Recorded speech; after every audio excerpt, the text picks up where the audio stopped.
তাহলে কি আমরা নেক্সট উইকে দেখতে পাবো র্যান্ডি অর্টনকে হিল টার্ন করতে? সো গাইজ আজকে স্ম্যাকডাউনটি শেষ হয়ে গেছে। কি হলো আজকের স্ম্যাকডাউনে সমস্ত কিছুই থাকবে আজকের এই ভিডিওতে। আজকের ভিডিও শুরু করার আগে আমি সবাইকে একটি কথা বলে নিচ্ছি, আজকে কিন্তু কোনো লাইভ স্ম্যাকডাউন ছিল না। আজকের স্ম্যাকডাউনটি আগে থেকে টেপ করা ছিল। তাই গাইজ আমার মনে হয় অনেকেই আগে থেকেই জানেন আজকের স্ম্যাকডাউনে কি হয়েছিল। এই জন্যই আমি আজকের স্ম্যাকডাউনের ভিডিও দিতে চাচ্ছিলামই না। তারপরে একবার চিন্তা করলাম আমার যেহেতু দায়িত্ব ভিডিও দেওয়ার, তাই তো ভিডিও দিতেই হবে। তাই গাইজ আজকে সবাই ভিডিও দেখার আগে ভিডিওতে লাইক করতে ভুলবেন না। আজকের স্ম্যাকডাউনের শুরুতেই কোডি রোডস রিং এ আসে। কোডি রোডস আজকে রিং এ এসেছিল তার হাতে করে ক্রাউনটি নিয়ে সে তার king of the ring tournament win করার জন্য সেলিব্রেশন করতে। সে বলে এর আগে ওই ক্রাউনটি উইন করেছিল Stone Cold Steve Austin, Bret Hart, ব্রোক টি এবং কি ট্রিপল এইচ। এখন এই ক্রাউনটি উইন করেছি আমি যাব সামার স্ল্যামে, সেখানে আমি জন সিনাকে হারিয়ে আমি হব নতুন আনডিসপিউটেড চ্যাম্পিয়ন। তখনই সেখানে র্যান্ডি অর্টনের মিউজিক হিট হয় এবং কি রিং এর মধ্যে র্যান্ডি অর্টন চলে আসে। র্যান্ডি অর্টন এসে বলে আমি 2 বার নাইট অফ চ্যাম্পিয়নে হেরেছি, তাতে আমার কিছুই যায় আসে না, কিন্তু কোডি রোডস তুমি আমাকে প্রমিস করো তুমি সামার স্ল্যামে জন সিনাকে হারিয়ে তুমি নতুন চ্যাম্পিয়ন হবে। এই কথা যখনই সেখানে র্যান্ডি অর্টন বলে তখনই সেখানে ড্রু ম্যাকেন্টায়ারের মিউজিক হিট হয়। আর গাইস এরই মাধ্যমে কিন্তু ড্রু ম্যাকেন্টায়ারের রিটার্ন হলো। ড্রু ম্যাকেন্টায়ার এসেই বলে আলফার রিটার্ন হলো।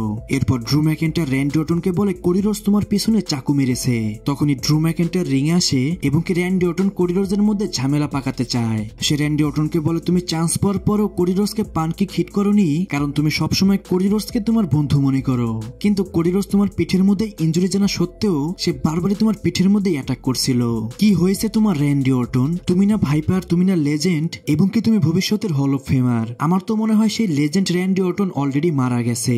তারপর সে কোডি রোডসকে বলে সুপার কোডি রোডস, আমি চাই তুমি সামার স্ল্যামে জন সিনাকে হারিয়ে তুমি চ্যাম্পিয়ন হও। এটা শুনে কোডি রোডস তো অনেক বেশি খুশি হয়ে যায়। তারপরে সে র্যান্ডি অর্টনকে আবারও টিস করতে শুরু করে, যা শুনে র্যান্ডি অর্টন কোনো কথা না বলে সে ড্রু ম্যাকেন্টায়ারকে একটা আরকেও হিট করে দেয়। আর গাইস এরপরে র্যান্ডি অর্টন সেখান থেকে চলে যায়। আমার কাছে একটা জিনিস খুবই খারাপ লেগেছে, নাইট অফ চ্যাম্পিয়নে কোডি রোডস র্যান্ডি অর্টনের ব্যাককে বারবারই টার্গেট করে অ্যাটাক করছিল, কিন্তু আজকে সেই সম্পর্কে র্যান্ডি অর্টন কোনো কথাই বলল না, বা কোডি রোডসও এই বিষয়টা ক্লিয়ার করেনি।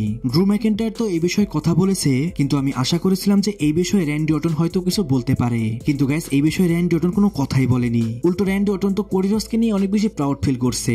যাই হোক, তারপর আমরা ড্রু ম্যাকেন্টায়ার এবং নিকোল ডিসকে ব্যাকস্টেজে দেখতে পাই। সেখানে ড্রু ম্যাকেন্টায়ার নিকোল ডিসকে বলে র্যান্ডি অর্টন শুরু করেছে, তাই তার সাথে আমি ম্যাচ চাই। এর উত্তরে নিকোল ডিস বলে র্যান্ডি অর্টন তো অলরেডি চলে গেছে, তুমি যেহেতু র্যান্ডি অর্টনের সাথে ম্যাচ চাও তাই তোমাদের মধ্যে আমি ম্যাচ দিয়ে দিলাম, সেটা হবে নেক্সট উইক। আর গাইস এরপরে আমরা জানতে পারি নেক্সট উইকের স্যাটারডে নাইট মেইন ইভেন্টে র্যান্ডি অর্টন ভার্সেস ড্রু ম্যাকেন্টায়ারের মধ্যে 1-on-1 ম্যাচ হবে। এরপর সেখান থেকে ড্রু ম্যাকেন্টায়ার চলে যায় এবং কি সেখানে জেকব ফাটো চলে আসে। জেকব ফাটোকে দেখে নিকোল ডিস বলে তোমার সাথে গত সপ্তাহে যেটা হয়েছে খুবই খারাপ হয়েছে।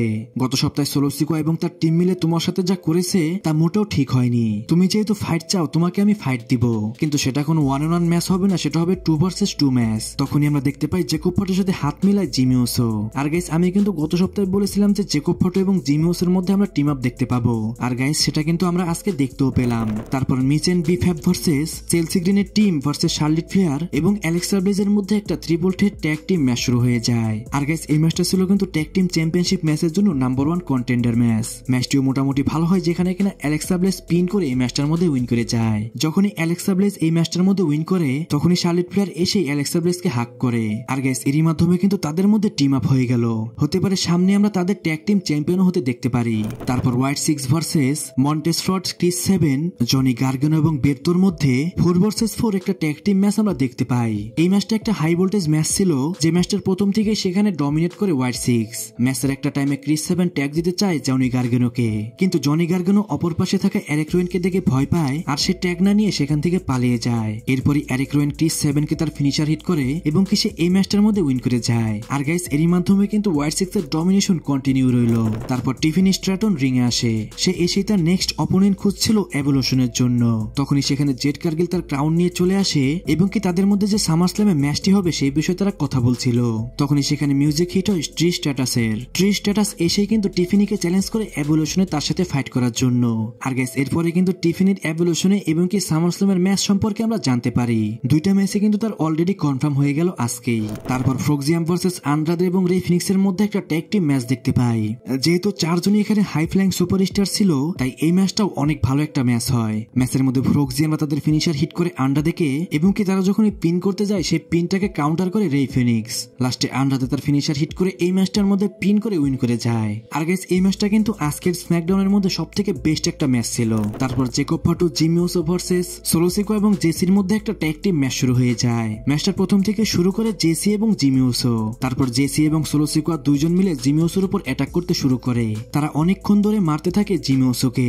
এক পর্যায়ে জিমি উসো জেকব ফাটুকে ট্যাগ দেয়। ট্যাগ পাওয়ার পরে জেকব ফাটু সেখানে সবাইকে ডিস্ট্রয় করতে শুরু করে দেয়। লাস্টে জেকব ফাটু সোলো সিকোয়াকে তার ফিনিশার মুনসল হিট করে এবং কি সোলো সিকোয়াকে সে পিন করে ক্লিয়ার ভাবে এই ম্যাচটার মধ্যে উইন করে যায়। ম্যাচটি শেষ হওয়ার পরও জেকব ফাটু অনেক রেগেছিল।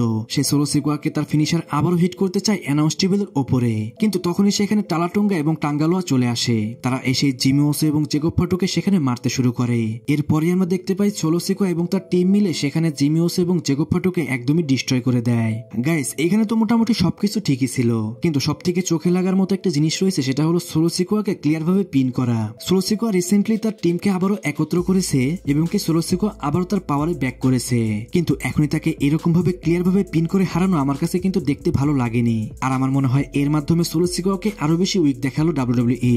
গাইস, এই বিষয়ে আপনার কি মতামত অবশ্যই কমেন্টে জানান। আর গাইস, সবাইকে একটা গুড নিউজ দিয়ে ভিডিও শেষ করছি, সেটা হলো নেক্সট মানডে নাইট রতে হয়তো আমরা রমান রেন্সকেও দেখতে পারি। এটা শুধু আমার কথাই নয়, অনেক জায়গা থেকে রিউমার উঠেছে এই সপ্তাহের মানডে নাইট রতেই হয়তো আমরা রমান রেন্সকেই দেখতে পারি। তাই গাইস, এই সপ্তাহের মানডে নাইট রটা অনেক বেশি ইন্টারেস্টিং হতে যাচ্ছে।